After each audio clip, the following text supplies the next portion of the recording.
Oke, teman-teman, sekarang kita awali dari liquidity ratio.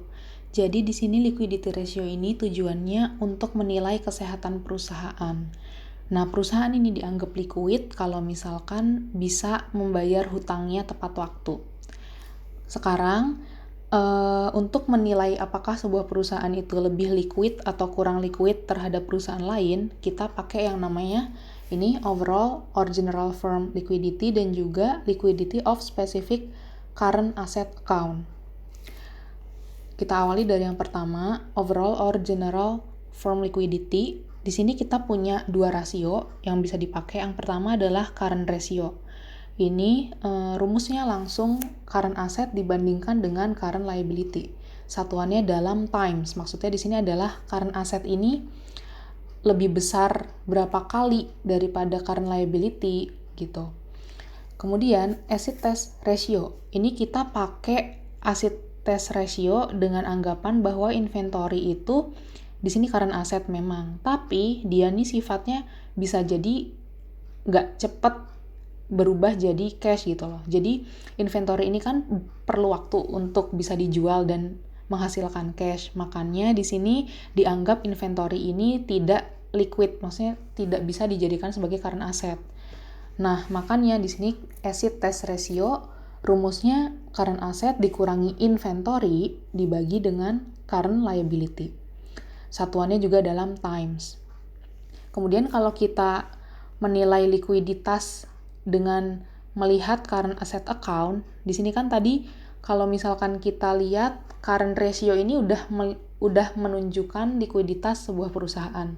Tapi di sini current assetnya masih ada di dalamnya adalah inventory dan accounts receivable. Sedangkan kita tahu kalau accounts receivable itu bisa jadi tidak tertagih atau belum ditagih. Juga inventory itu bisa jadi tidak cepat untuk menjadi cash. Makanya di sini dilihat lagi likuiditas dari accounts receivable dan juga inventory.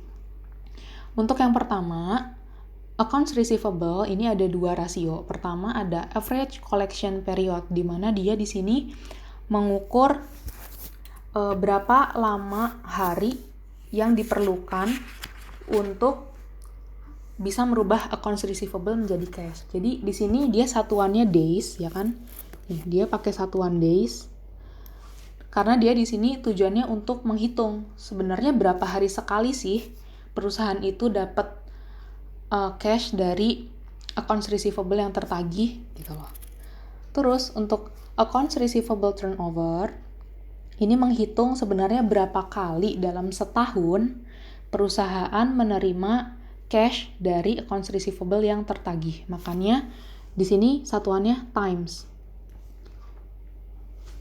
Nah, ini kan kalau